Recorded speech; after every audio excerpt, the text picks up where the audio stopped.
El texto de la Lectio Divina. Hemos llegado al momento central del culto, la proclamación de la palabra del Señor. Así que todos en pie vamos a dar lectura a Efesios 5, del 1 al 20, y vamos a hacerlo de manera alternada. Efesios 5, del 1 al 20. A inicio en el 1 y nos unimos en el 20.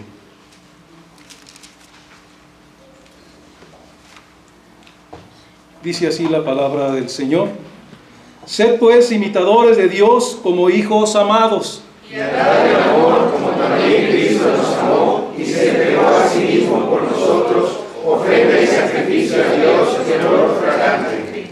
Pero fornicación y toda inmundicia o avaricia, ni aun se nombre entre vosotros como conviene a santos. Ni palabras deshonestas, ni necesidades, ni tronerías que no convienen, sino antes bien acciones de gracias. Porque sabéis esto, que ningún fornicario, o inmundo, o avaro, que es idólatra, tiene herencia en el reino de Cristo y de Dios. Nadie os engañe con palabras vanas, porque por estas cosas viene la ira de Dios sobre los hijos de desobediencia. No seáis, pues, partícipes con ellos. Porque en otro tiempo erais tinieblas, mas ahora sois luz en el Señor, andad como hijos de luz. Porque el fruto del Espíritu es en toda bondad, justicia y verdad. Comprobando lo que es agradable al Señor. Y no participéis en las obras infructuosas de las tinieblas, sino más bien reprendedlas. Porque vergonzoso es hablar de lo que ellos hacen en secreto. Mas todas las cosas, cuando son puestas en evidencia por la luz, son hechas manifiestas, porque la luz es lo que manifiesta todo. Por lo cual dice, despiértate tú que duermes, y levántate de los muertos, y te alumbrará Cristo. Mirad, pues, con diligencia cómo andéis, no como necios, sino como sabios. Aprovechando bien el tiempo, porque los días son malos. Por tanto, no seáis insensatos, sino entendidos de cuál sea la voluntad del Señor. No os embriaguéis con vino, en el cual hay disolución, antes bien sed llenos del Espíritu. Hablando entre vosotros con salmos, con himnos y cánticos espirituales, cantando y alabando al Señor en vuestros corazones, dando siempre gracias por todo a Dios y Padre, en el nombre de nuestro Señor Jesucristo. Amén. En respuesta a esta lectura, cantemos el himno 32. Dios nos ha dado promesa. De la primera parte del himnario Alabanza y Adoración de 1883, compuesta por James McGranahan y letra por Daniel White.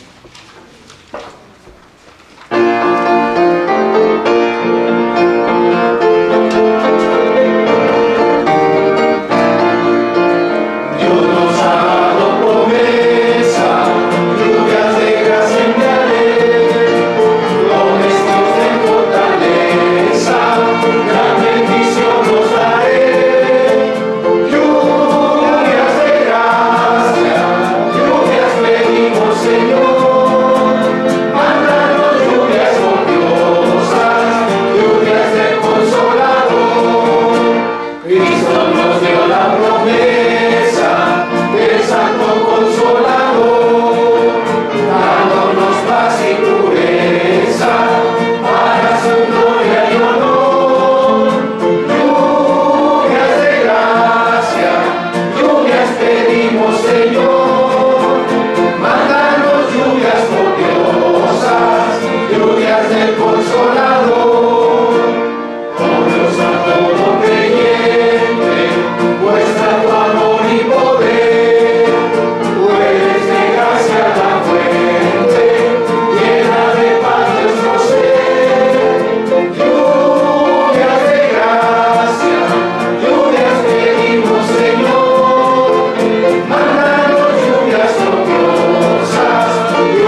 celebramos Pentecostés, la fiesta del Espíritu Santo, indicado en nuestro calendario litúrgico, por lo que el tema del sermón es en relación a esto, con el título Una iglesia llena del Espíritu Santo. Dejo lugar al pastor, estemos atentos, recibamos con mansedumbre la palabra de Dios.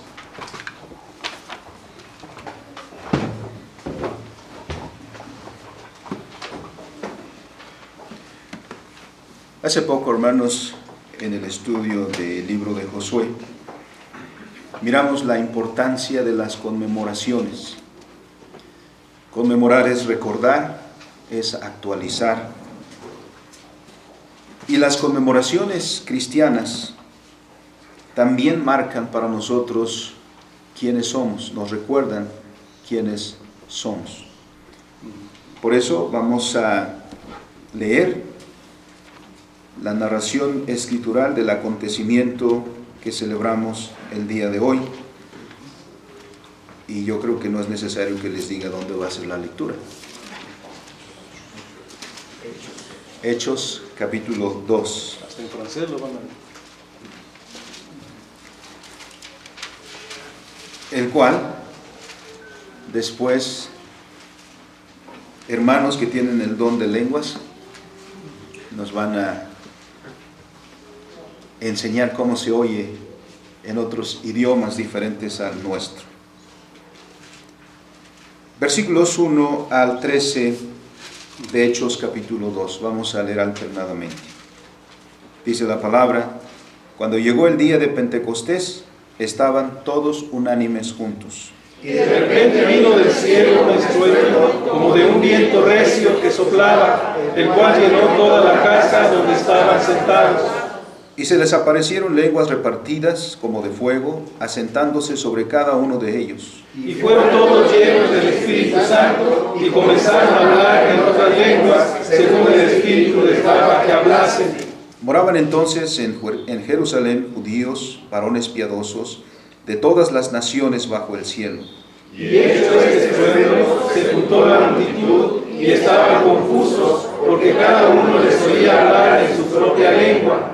Y estaban atónitos y maravillados, diciendo: mirad, ¿no son galileos todos estos que hablan? ¿Cómo pues les oímos nosotros hablar cada uno en nuestra lengua en la que hemos nacido? Partos, medos, elamitas, y los que habitamos en Mesopotamia, en Judea, en Capadocia, en el Ponto y en Asia. En Frigia, en Panfilia, en Egipto y en las regiones de África, más allá de Cirene, y romanos aquí residentes, tanto judíos como prosélitos. Cretenses y árabes, les oímos hablar en nuestras lenguas las maravillas de Dios. Y estaban todos atónitos y perplejos, diciéndose unos a otros: ¿qué quiere decir esto? Mas otros burlándose decían: están llenos de mosto. Amén. Oramos. Bendito Dios. Este episodio en la historia de la redención y en la historia, por lo tanto, de tu iglesia y de la humanidad, conmemoramos hoy, Señor, recordando y también señalando el significado de un evento tan maravilloso como este, puesto que nosotros, Señor, pertenecemos ahora a esta iglesia, a la iglesia pentecostal en el sentido bíblico, donde tu Espíritu Santo, Señor, mora y dirige, habiendo primero traído a los que somos tu iglesia, habiéndonos traído de las tinieblas a tu luz admirable por la regeneración. Así pues, Señor, celebramos, y el que tu iglesia ahora, así reunida como está en este lugar, y en cualquier lugar del mundo donde está reunido en tu nombre, es testimonio, Señor, de la obra y del poder del Espíritu Santo. Gracias. Celebramos, pues, Señor, con gozo este don, y permítenos, Espíritu Santo, entender tu palabra. En el nombre de Cristo, nuestro Salvador, oramos. Amén. Amén. Tomen su lugar, hermanos. Agradecemos al Señor esta bendición que nos da porque las conmemoraciones pues siempre tienen un aspecto celebrativo. Recordamos, traemos nuevamente a la memoria, y dicen que recordar es volver a vivir. Entonces, traemos a la memoria lo que nuestro Dios hace a lo largo de la historia. Y este episodio, del cual hemos leído en Hechos capítulo 2, que también en otros momentos ya hemos señalado algunos aspectos que tienen que ver con este propósito.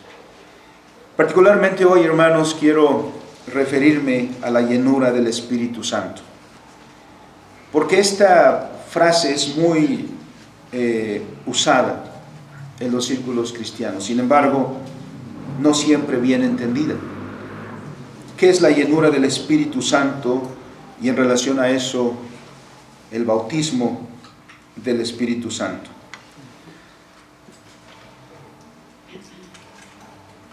Ha llegado a justificarse en ello terribles escándalos.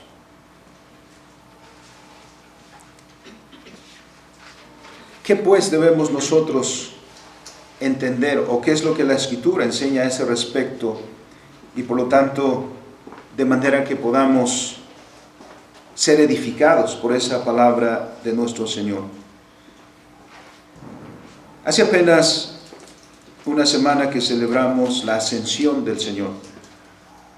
Y estos dos eventos, la ascensión y Pentecostés, están íntimamente conectados. Diríamos que no sucedería Pentecostés si no fuera la ascensión del Señor. Y él mismo lo dijo cuando hablaba antes a sus discípulos, les dice, les conviene que yo me vaya, porque si yo no me fuere, no vendría el Consolador. Afirma diciendo, yo voy al Padre y voy a suplicar al Padre que envíe el Consolador. Pentecostés entonces en primera instancia significa el cumplimiento de la promesa de nuestro Señor a esa palabra que dio a los suyos. Así que después de la ascensión del Señor, como lo hemos celebrado el domingo pasado, se cumple el día de hoy, eso es lo que celebramos, la promesa del Señor de enviar al Consolador. Este evento, este acontecimiento que leemos en Hechos 2, se da en el contexto de una celebración del pueblo de Dios, del pueblo hebreo, conocido en hebreo como Shavuot o Pentecostés, que ya hemos referido precisamente a este antecedente en otros momentos. En esta ocasión, como he mencionado, nos enfocaremos en lo que la Escritura menciona como la llenura del Espíritu Santo. Y no hay que llegar a tomar conjeturas, porque el Nuevo Testamento está lleno de referencias al Espíritu Santo, tantas que no podremos ir a cada una de ellas en un solo domingo, en una sola ocasión. Pero tomaremos algunas que nos sirven para entender este punto. Sobre todo, el que nosotros como iglesia seamos una iglesia llena del Espíritu Santo. Y cada uno de los creyentes, un creyente lleno del Espíritu Santo. Seguramente, hermanos, no es extraño para ustedes escuchar, porque lo han visto en algunas iglesias cristianas, y también cabe decir, porque algunos de nosotros venimos de allá, es decir, antes de ser presbiterianos fuimos o pentecostales o carismáticos, y si no lo fuimos, estuvimos muy cerca. Yo estuve 2 años mientras estudiaba la preparatoria, conviviendo con hermanos pentecostales, que no eran tanto de los que hacían mucho ruido, sino comenzaron siendo muy tranquilos. Pero con el tiempo vi su evolución, dirían algunos. Así que por eso me refería, a lo mejor venimos muy cerca, si no es que militamos también en estas iglesias. Pero por lo menos hemos escuchado. Y hemos escuchado que ahí constantemente se hace referencia al bautismo del Espíritu Santo. Quizá no hemos escapado a la pregunta que nos han hecho directamente. ¿Ya recibiste el bautismo del Espíritu Santo? O bien, ¿eres tú lleno del Espíritu Santo? No sé, hermano, cuál ha sido tu respuesta a eso. Pero también en esos círculos, ¿cómo se puede verificar que alguien ha recibido el bautismo del Espíritu Santo o está lleno del Espíritu Santo? Se hace énfasis en ese fenómeno que se presentó en Hechos capítulo 2, el don de lenguas, como hemos leído. Los reunidos ahí, en aquel día en que el Espíritu Santo fue derramado sobre los discípulos, comenzaron a hablar en lenguas. La gente en derredor miró con extrañeza lo que estaba sucediendo. Era evidente que aquellos hombres que estaban ahí reunidos y que ahora estaban hablando las maravillas de Dios a todos los presentes, ellos mismos dijeron: ¿qué está pasando? ¿No son acaso estos galileos? Y sin embargo nosotros les escuchamos hablar de las maravillas de Dios en nuestros idiomas. Así pues también, entonces yo les pregunto, hermanos, ¿ustedes ya recibieron el bautismo del Espíritu Santo? ¿Ustedes ya están llenos del Espíritu Santo? ¿O tienen dudas todavía respecto a eso? ¿Qué debemos entender? Bueno, pues nuestra única fuente para responder a esa pregunta es la misma Escritura. Esta frase o estas frases no son tan comunes entre nosotros. Estas no son preguntas que se hagan con tanta frecuencia entre presbiterianos o entre reformados.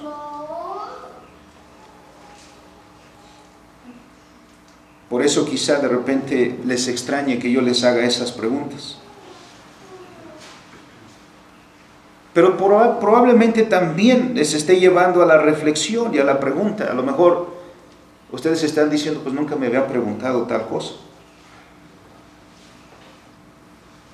Espero que solo llegue hasta ahí y podamos responder ahora con la palabra del Señor. ¿Es que los presbiterianos no creemos en el Espíritu Santo, acaso? ¿Es que nosotros no creemos en los dones del Espíritu Santo o en el poder del Espíritu Santo? No, no es que no creamos, no es que neguemos la obra del Espíritu Santo. Más bien es que nuestra norma para esto que dice la Escritura es la misma Escritura y no nuestra experiencia subjetiva. Porque la única norma para nosotros en fe y en práctica es la palabra de Dios, y por eso vamos a ella. En ella, en la Escritura, lo que miramos es que la llenura del Espíritu Santo es la capacitación a la iglesia para que cumpla su misión. Muchos son los pasajes que vemos en las Escrituras que hablan de este tema de la llenura del Espíritu Santo. Y no solamente hacen referencia al fenómeno de la glosolalia, así se llama técnicamente el hablar en lenguas.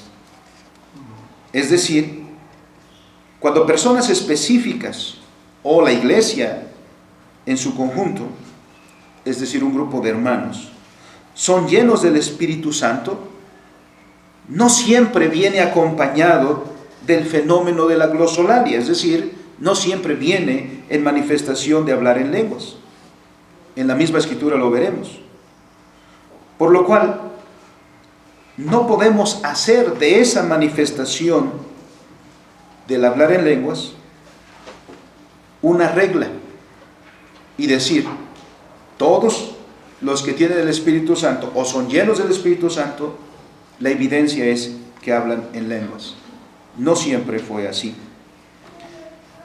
La palabra llenura, como la encontramos en el Nuevo Testamento, viene de la palabra griega pleroma,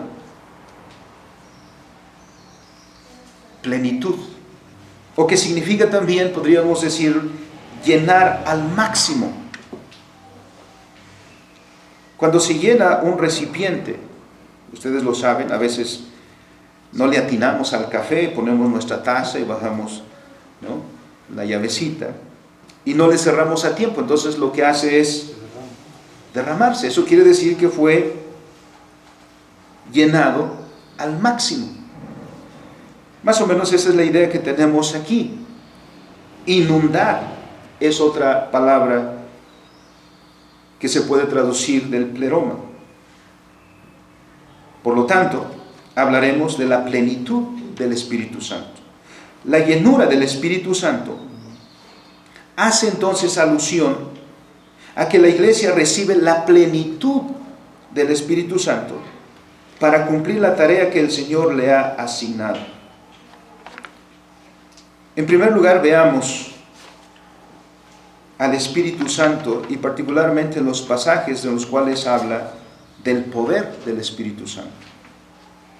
El Espíritu Santo es Dios, lo hemos señalado en otros momentos. Así como el Padre, así como el Hijo, como está dicho en el credo nuestro, particularmente en el credo de Calcedonia, que dice: eterno es el Padre, eterno es el Hijo, eterno es el Espíritu Santo. Omnipotente es el Padre, omnipotente es el Hijo, omnipotente es el Espíritu Santo. El Espíritu Santo es Dios. Pero en la misma Trinidad tenemos una identificación para cada una de las personas con un oficio propio. Así, por ejemplo, al Padre le conocemos como el Creador, al Hijo como el Mediador y Redentor, y el Espíritu Santo como el Capacitador y Santificador. Y ninguno de estas personas actúa por sí mismo, y ninguna de las obras que cada uno hace son independientes de los demás. La Trinidad realiza una obra unida, siempre, porque la obra del Hijo está fundada en la del Padre, y la del Espíritu Santo en la del Hijo y en la del Padre. Eso es fácil de entender, por ejemplo, en la salvación. En Efesios capítulo 1, de inicio, el apóstol alaba a Dios diciendo: bendito sea el Dios y Padre de nuestro Señor Jesucristo. ¿Por qué esa alabanza? Porque Él nos escogió, dice, desde antes de la fundación del mundo. Y el Señor Jesucristo murió por los elegidos, y el Espíritu Santo regenera a aquellos por quienes murió Cristo, que fueron elegidos por el Padre. Así que cada uno de nosotros puede decir y dirá: bien, a mí me salvó la Trinidad. El Padre me escogió, el Hijo me compró y el Espíritu Santo me regeneró y me santifica.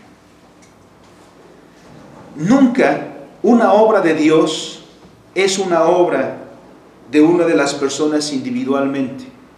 Toda obra de Dios es siempre una obra de la Trinidad.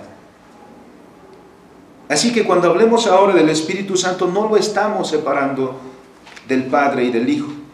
Lo hacemos para enfatizar la tarea que el Espíritu Santo desempeña.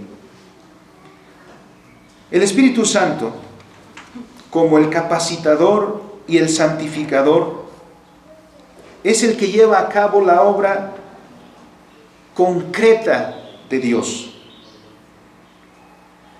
Miremos en Génesis capítulo 1, versículo 3.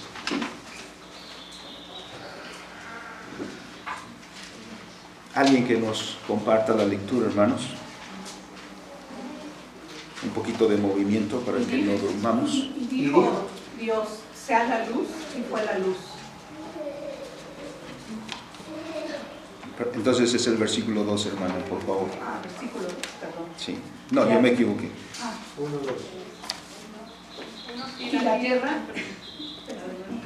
Y la tierra estaba desordenada y vacía, y las tinieblas estaban sobre la faz del abismo, y el Espíritu de Dios se movía sobre la faz de las aguas. Cuando encontremos lo leemos armoniosamente. Bueno, ¿qué estaba haciendo el Espíritu Santo?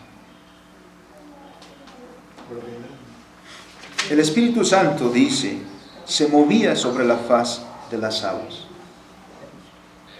En adelante vamos a mirar a Dios el Padre hablando, diciendo, sea. Y como dice Colosenses capítulo 1, todas las cosas fueron creadas en Cristo. Pero la acción concreta, ¿de quién es? Del Espíritu Santo. Pongámoslo así. El Padre dice, produzca la tierra todo tipo de planta. Toda la creación que está unida en Cristo, pongámoslo así, ¿quiénes hace producir las plantas? El que está actuando en una forma concreta, el Espíritu Santo. Eso lo corroboramos también porque el Señor, el Espíritu Santo, es el que sustenta con su poder también la creación. Salmo 104, versículo 30. No solamente es el que da vida en la creación, el que genera la vida en la creación, sino es también el que sustenta toda la obra de la creación. Salmo 104, 30, hermanos.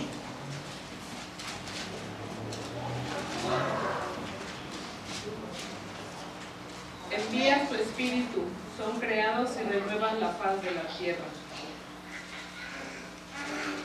¿Qué hace el Espíritu? Crea. Miramos el obrar del Espíritu Santo en la renovación de la tierra, en el sustento, en la preservación de la tierra.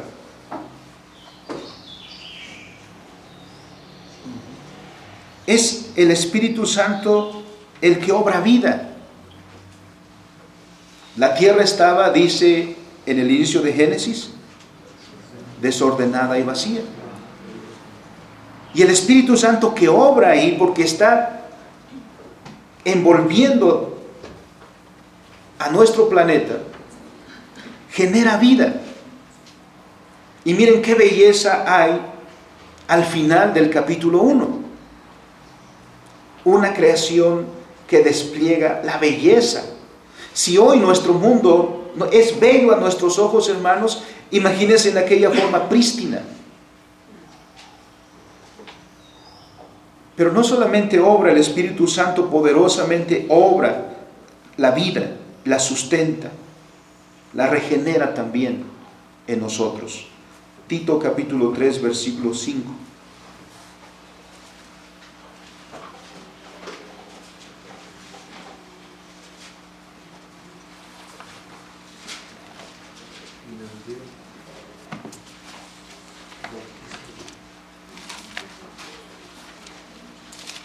¿Quiénes de los que rápidamente encuentran, hermanos, el texto? Nos salvó no por obras de justicia que nosotros hubiésemos hecho, sino por su misericordia, por el lavamiento de la regeneración y por la renovación en el Espíritu Santo. Tito 3:5, ¿no? Dice, nos salvó no por obras de justicia que nosotros hubiéramos hecho, sino por su misericordia, por el lavamiento de la regeneración y la renovación del Espíritu Santo.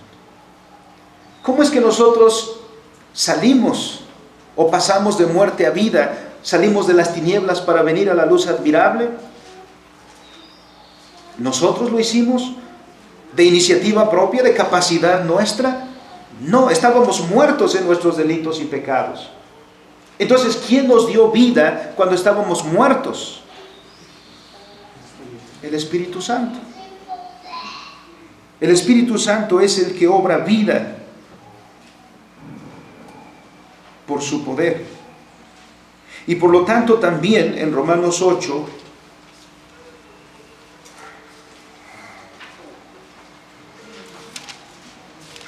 el Espíritu Santo actúa en la iglesia, obrando precisamente también vida.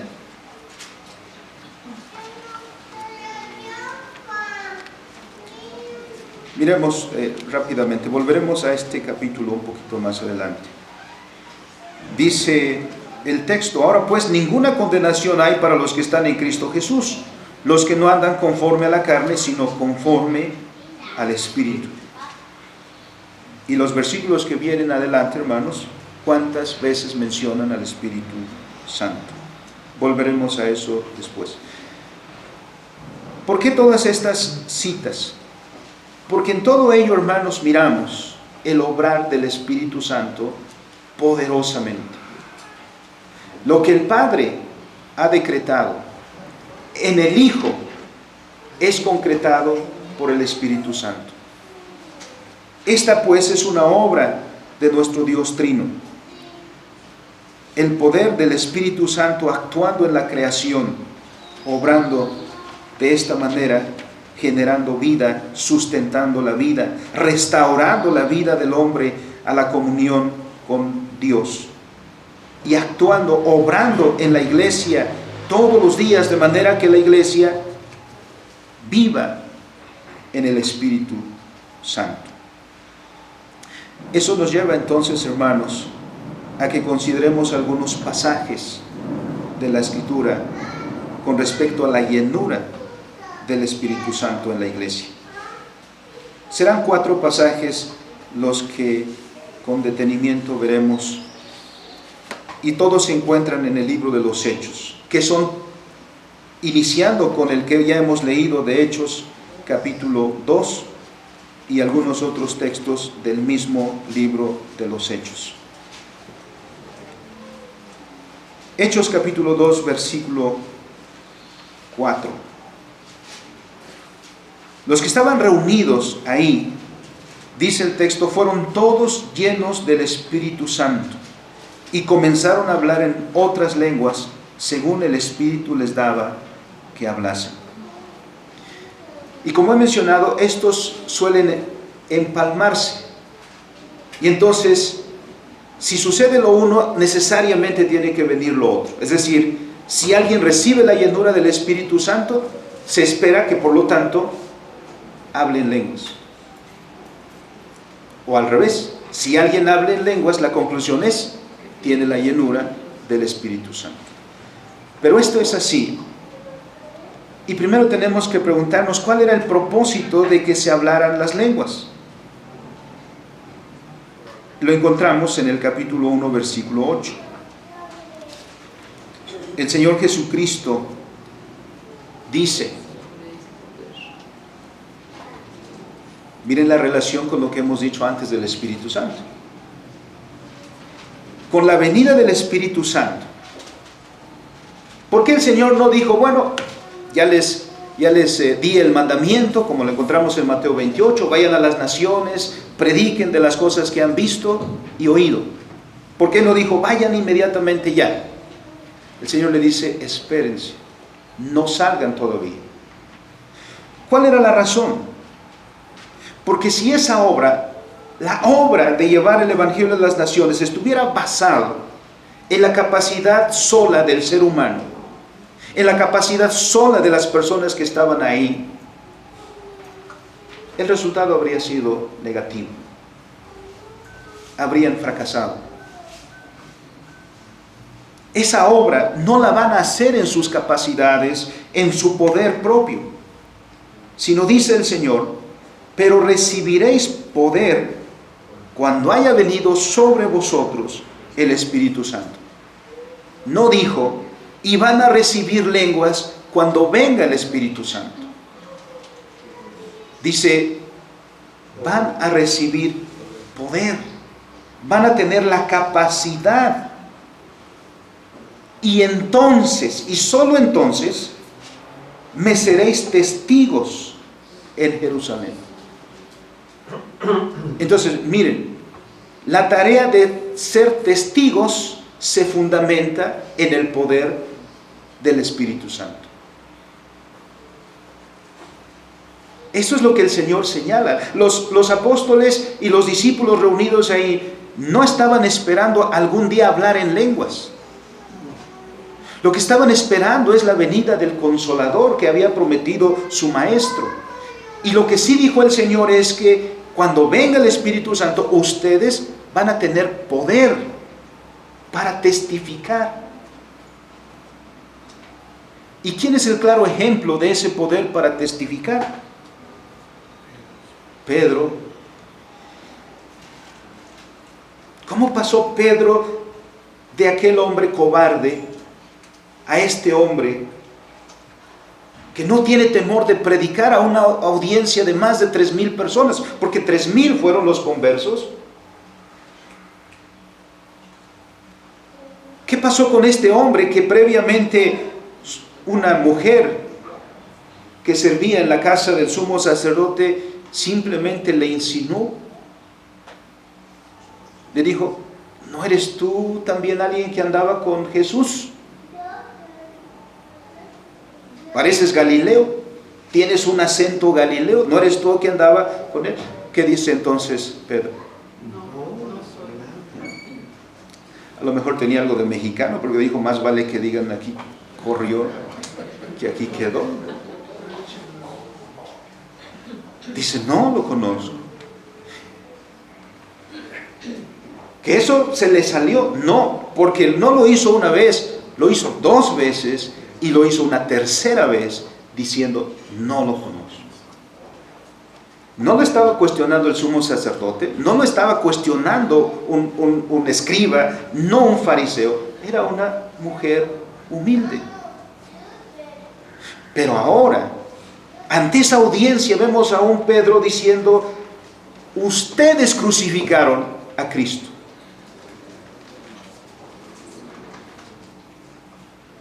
Es que, diríamos, ¿de dónde agarró valor Pedro? Es el poder del Espíritu Santo. Es el poder prometido por el Señor. Entonces, hay una señal en el capítulo 2, en esa diversidad de lenguas. Pero, como suele suceder, a veces perdemos de vista el propósito y nos quedamos con el medio. Es como si abriéramos un regalo y en lugar de ver el regalo, el obsequio que está en la caja, alabamos la caja, ¿no?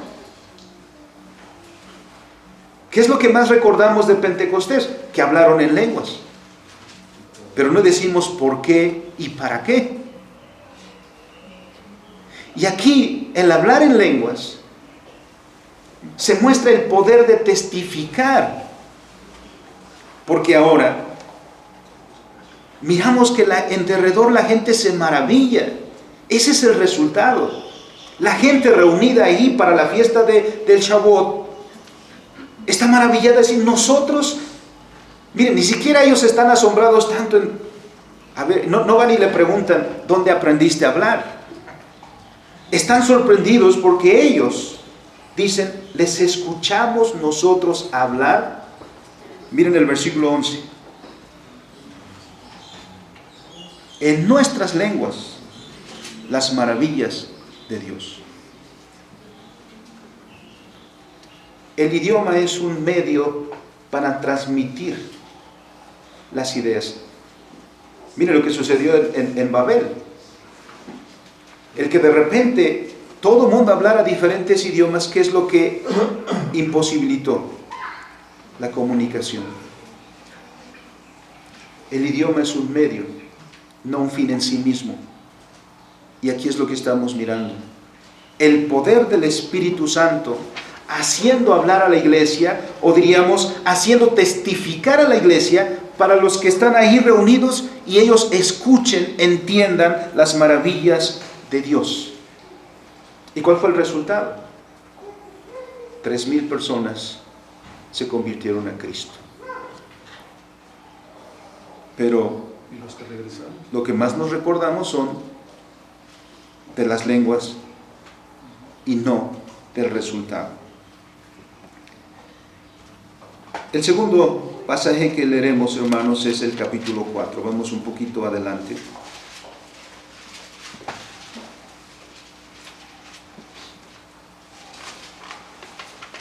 Uno de los primeros eventos en la historia de la iglesia después de la ascensión del Señor es que la iglesia continuó predicando.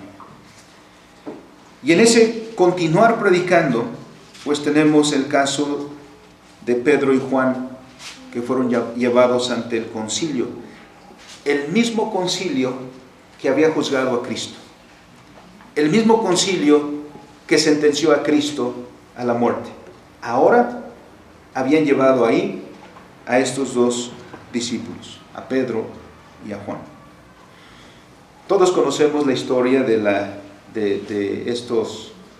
estas amenazas y ¿no? de cómo estuvieron. Dice el texto,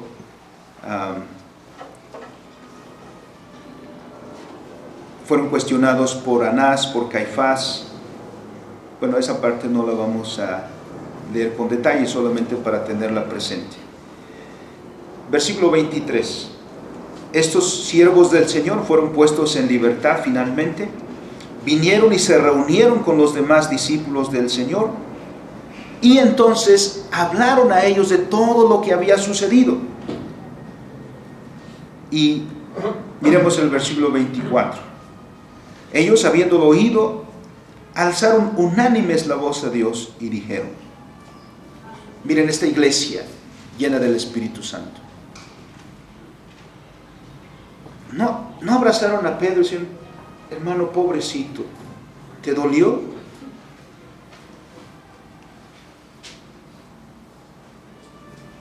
No se autocompadecieron, ni compadecieron a los hermanos, sino vieron aquel episodio a la luz de las Escrituras. Y se dirigieron al Señor diciendo: soberano Señor, tú eres el que hace o hiciste el cielo y la tierra, el mar y todo lo que en ellos hay. Que por boca de David tu siervo dijiste: ¿por qué se amotinan las gentes y los pueblos piensan cosas vanas? ¿Qué salmo es ese?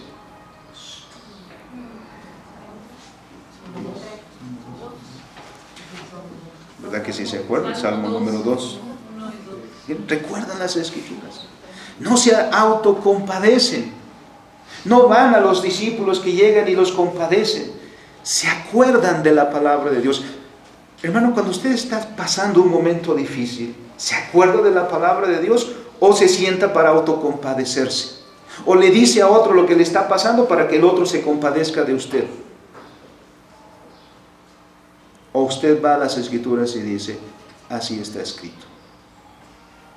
Estos hermanos dijeron: mira lo que dice la Escritura. Bien, estaban en todo eso.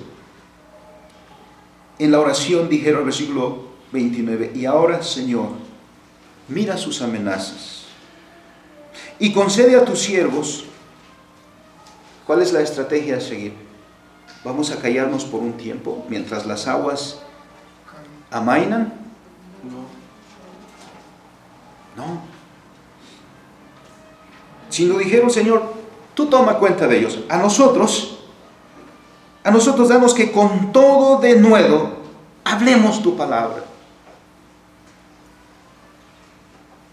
Mientras extiendes tu mano para que se hagan sanidades y señales y prodigios mediante el nombre de tu santo Hijo Jesús. Cuando hubieron orado. ¿Qué sucedió cuando hubieron orado? El lugar en el que estaban congregados tembló y todos fueron llenos del Espíritu Santo y hablaban en lenguas.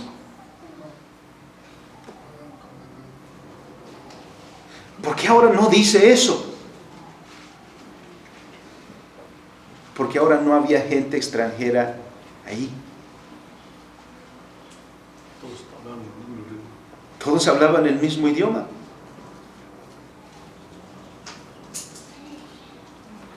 ¿Qué sentido, hermanos, tendría si en este momento comenzaron alguien a hablar hebreo? ¿Quién le entendería? El único que habla hebreo. Pablo dice en una ocasión a los corintios: prefiero hablar 10 palabras en el idioma de los que me escuchan que 10,000 en lengua extraña. ¿Por qué? No hay entendimiento, no hay edificación, no hay provecho. En este momento, en esta reunión, los hermanos fueron llenos del Espíritu Santo. ¿Y en qué resultó eso? En el denuedo, en el entusiasmo, en el gozo, en la disposición de hablar la palabra de Dios. Esto sí es constante. En el capítulo 2 hablaron de la palabra de Dios, testimoniaron de la palabra de Dios, y aquí también están hablando de la palabra de Dios. Ese es el factor común, no hablar en lenguas. Pero aquí entonces, ¿qué? Con el poder del Espíritu Santo, el mismo poder del Espíritu Santo, la iglesia fue fortalecida para testificar, para seguir testificando ante las amenazas que se han levantado contra ellos. Porque, como he dicho, hay que tomar en cuenta, el mismo tribunal que sentenció a Jesús a la cruz fue el que estaba juzgando a estos hermanos. ¿Acaso, me pregunto, no habría pasado por la mente de estos hermanos diciendo: oye, estos son los que crucificaron al Maestro? Si crucificaron al Maestro, ¿qué nos espera a nosotros? Pero miren el poder que tienen, no por ellos, sino por el Espíritu Santo que han recibido, que les hace poderosos para testificar. Vayamos a otro pasaje, capítulo 6 y versículo 3. La elección de los primeros diáconos en la iglesia. Ahora es ver internamente a la iglesia. La iglesia ha crecido, y con el crecimiento también vienen necesidades. Ahora hay varias personas que necesitan ayuda. Bueno, están en esa situación. Pero miremos en el versículo 3. Buscad pues, le dicen los apóstoles a los hermanos, para solventar esa necesidad. Buscad pues, hermanos, de entre vosotros a 7 varones de buen testimonio, llenos del Espíritu Santo y de sabiduría, a quienes encarguemos de este trabajo. No dice: escojan a los que hablan en lenguas. Una ocasión, creo que ya lo he platicado, en una iglesia precisamente pentecostal, pero que estaba formado de personas que antes habían pertenecido a la iglesia presbiteriana. Yo no lo había percibido, pero algunos hermanos me dijeron: mira, le conocían como la iglesia del rincón, porque estaba allá en un rinconcito. Y decía: pastor, ¿ya vio la iglesia del rincón? Que no hay bancas. Y sí, había algunas bancas, pero estaban así puestas, pegadas a la pared y solo en derredor. Y dice: pastor, ¿sabe lo que dicen ahí? Que no se sientan, sino todos están en pie, y cuando alaban, cantan, todos brincan. Porque el que brinca más alto es el que tiene más santidad y más del Espíritu Santo. Miren cómo medían al Espíritu Santo. Las medidas son la altura de los brincos. Zaqueo no tiene esperanza.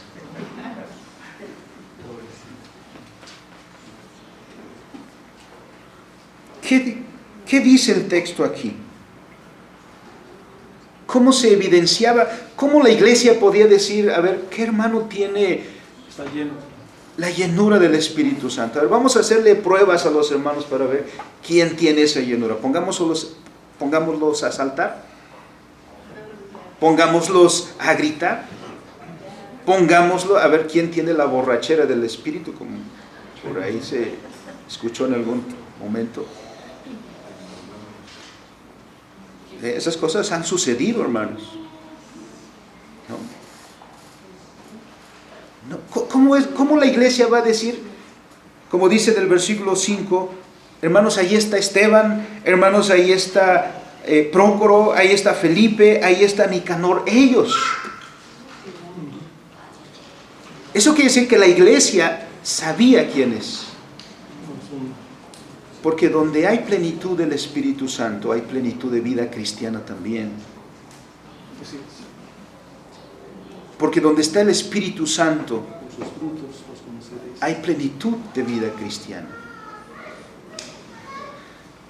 Leímos en la lectura de la ley, en el comentario que hacía nuestro hermano, y en 1 Corintios también hay, ¿Puede compaginarse, hermano, que haya un cristiano ladrón?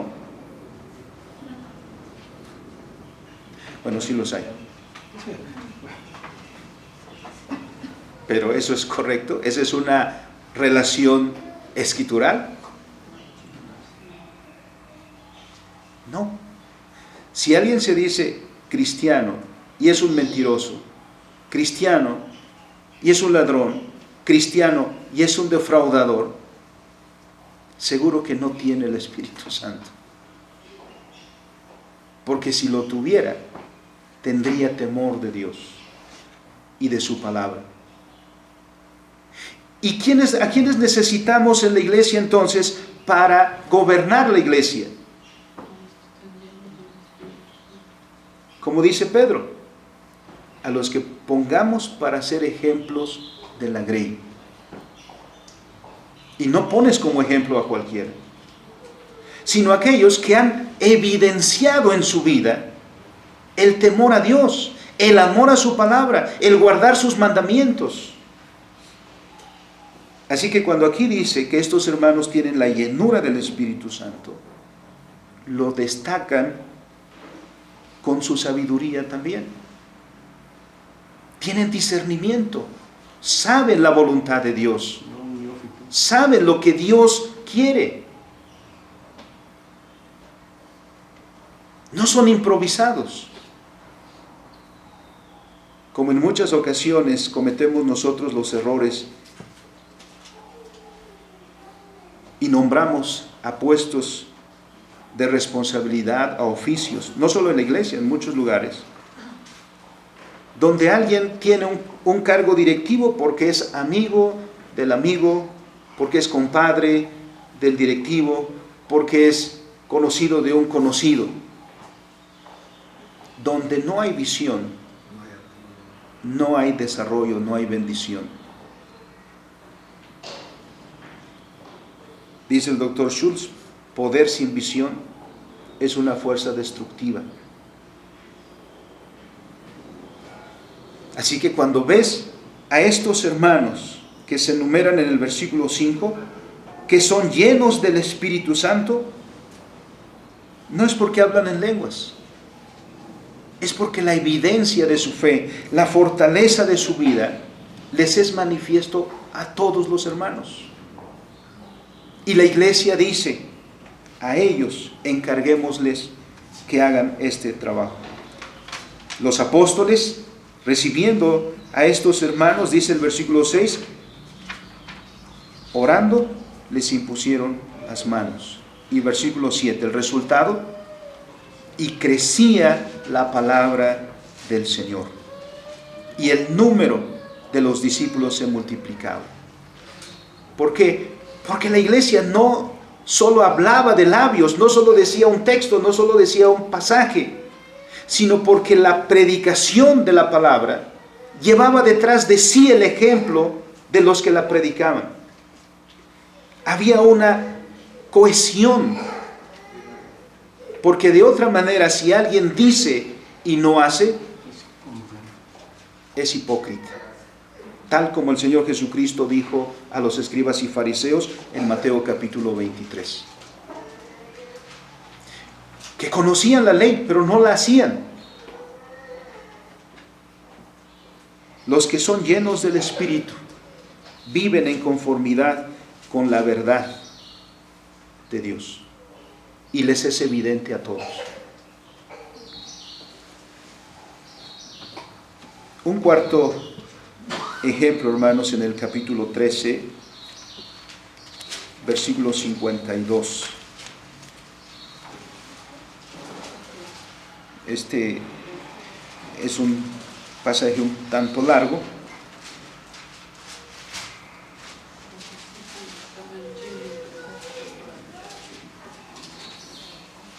Pero ahora mirando hacia los gentiles, cuando la iglesia avanza hacia los gentiles en el cumplimiento del mandato del Señor.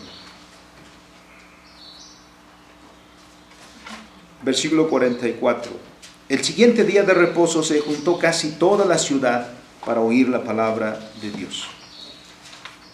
Pero viendo los judíos, la muchedumbre se llenaron de celos y rebatían lo que Pablo decía, contradiciendo y blasfemando. Entonces Pablo y Bernabé, hablando con denuedo, dijeron: a vosotros a la verdad era necesario que os hablase primero la palabra de Dios, mas puesto que la desecháis y no os juzgáis dignos de la vida eterna, he aquí nos volvemos a los gentiles. Porque así nos ha dicho el Señor: te he puesto para luz a los gentiles, a fin de que seas para salvación hasta lo último de la tierra. Entonces, versículo 48, los gentiles, oyendo eso, se regocijaban y glorificaban la palabra del Señor, y creyeron todos los que estaban ordenados para vida eterna. Y la palabra del Señor se difundía por toda aquella provincia. Versículo 52. Y los discípulos llenos del gozo y del Espíritu Santo. El Espíritu Santo que obra en la iglesia hace de tal manera esta obra que llena de pasión a los creyentes para cumplir el propósito del Señor, de predicar la palabra, de seguir anunciando la verdad por todas partes. ¿Quién es en todo esto entonces que está haciendo la iglesia? En extender el Evangelio, en llevar la palabra del Señor a todos. Es el Espíritu Santo obrando en la iglesia y extendiendo la palabra de Dios hacia las naciones gentiles. Miramos cómo se está cumpliendo entonces el mandato del Señor de la Gran Comisión. Concluiré, hermanos, con el pasaje que leímos de Efesios capítulo 5. El argumento del apóstol Pablo se dirige hacia la vida de los hijos de Dios.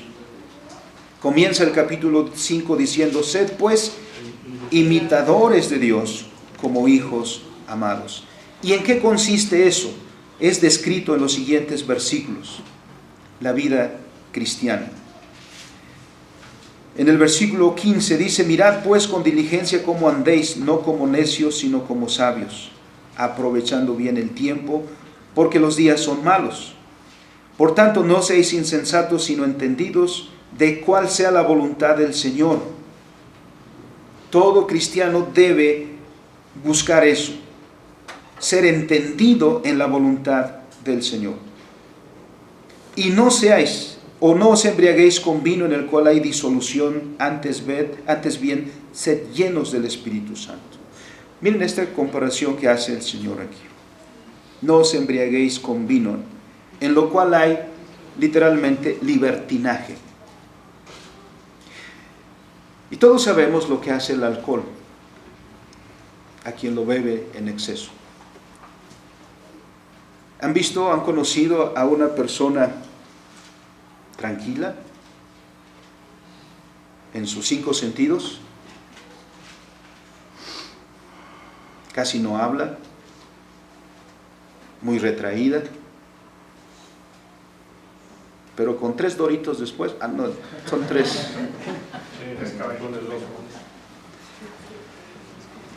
Se transforma, pierde toda sobriedad, ya no le da timidez bailar, expresarse, llegar a un desconocido y decirle: te quiero mucho, tú eres mi amigo del alma.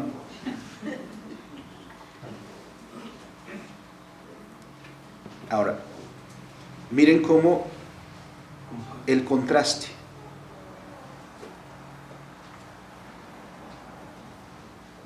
No os embriaguéis con vino, sino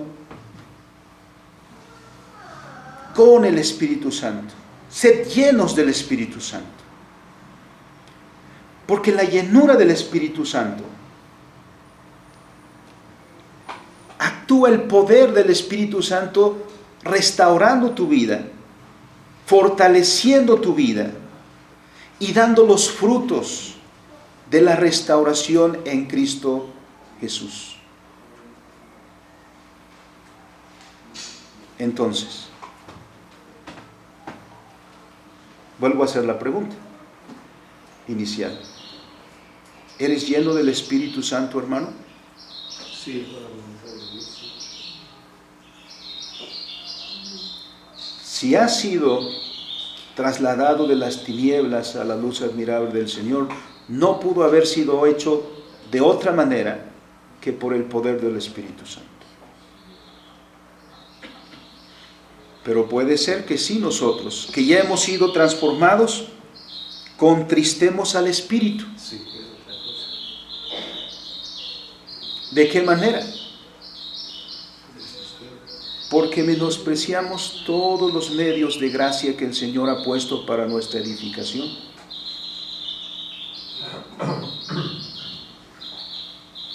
Y eso hace que no expresemos toda la riqueza, toda la fuerza, todo el fruto que podemos dar como hijos de Dios. A veces podemos ser como un manzano que tenemos en el jardín, que regamos o que no regamos mucho, que se espera su fruto y lo único que tiene después de mucho trabajo son 3 manzanitas. Y esas todas todavía.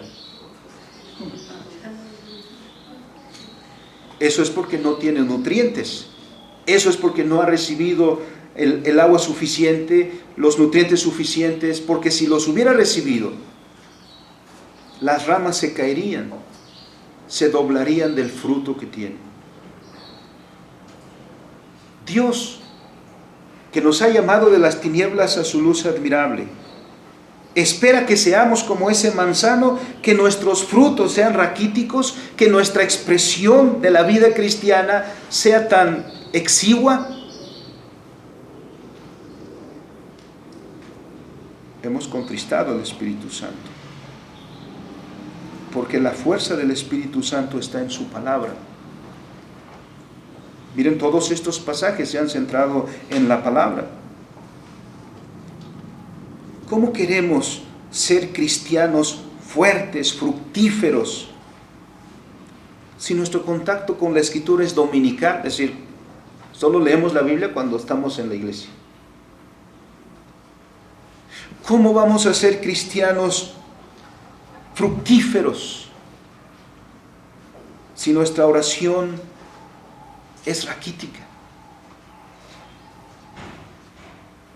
¿Cómo vamos a ser fructíferos como hijos de Dios si nuestro compañerismo cristiano es apenas el tiempo que nos vemos, unos instantes? Por eso es que el Señor nos dio los medios de gracia, para fortalecer a su pueblo, para edificar a su pueblo, para que su pueblo, diríamos, con denuedo, que nosotros, hermanos, con denuedo, como los apóstoles, como los discípulos, no solo hablen la palabra, sino hagan todo lo que tienen que hacer.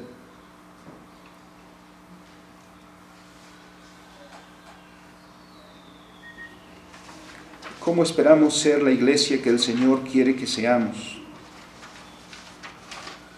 si nuestro entusiasmo es disminuido para lo que Dios pone delante de nosotros? Necesitamos, hermanos, tomarnos de las manos de Dios, pedir, como lo hicieron los apóstoles: Señor, danos que con denuedo prediquemos, vivamos, hagamos. Porque los tiempos que vivimos, hermanos, son difíciles. Y solo una iglesia con denuedo, con la fuerza, con el poder del Espíritu Santo, puede ser una iglesia significante para la sociedad en la cual vivimos. Pidamos pues, hermanos, como los hermanos, ante esa adversidad que estaba delante de ellos, oraron con todo el corazón diciendo: Señor, danos.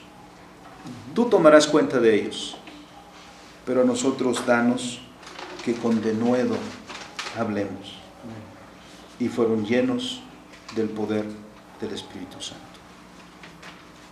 Vamos a inclinar nuestros rostros y oremos al Señor. Bendito Dios y Padre, ¿cuántos frutos recibes de nosotros, Señor? No solo en el ámbito eclesiástico, sino qué frutos estamos dando en todos los ámbitos, Señor, de tu reino.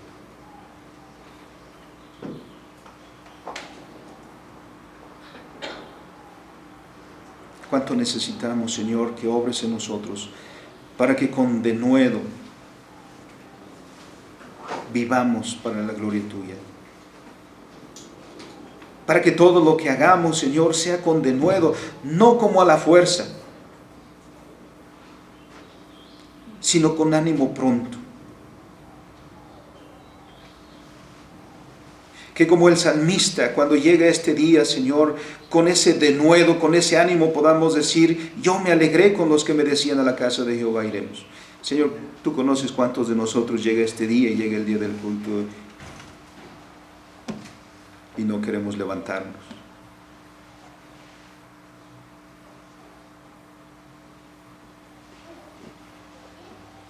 Señor, danos que con denuedo leamos tu palabra, que seamos edificados como cuerpo tuyo, Señor,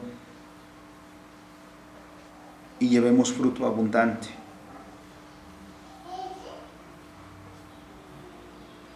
Te suplicamos, Señor, tengas esta gracia para con nosotros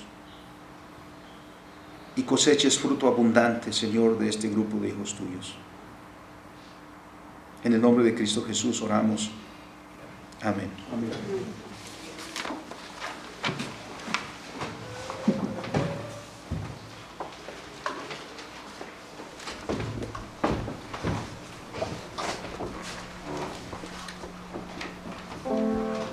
En pie, hermanos, en respuesta a la palabra predicada, cantemos el himno 34, Santo Espíritu penetra. De la primera parte del himnario Alabanza y Adoración, compuesta por J.R. Sweeney y traducción por Vicente Mendoza.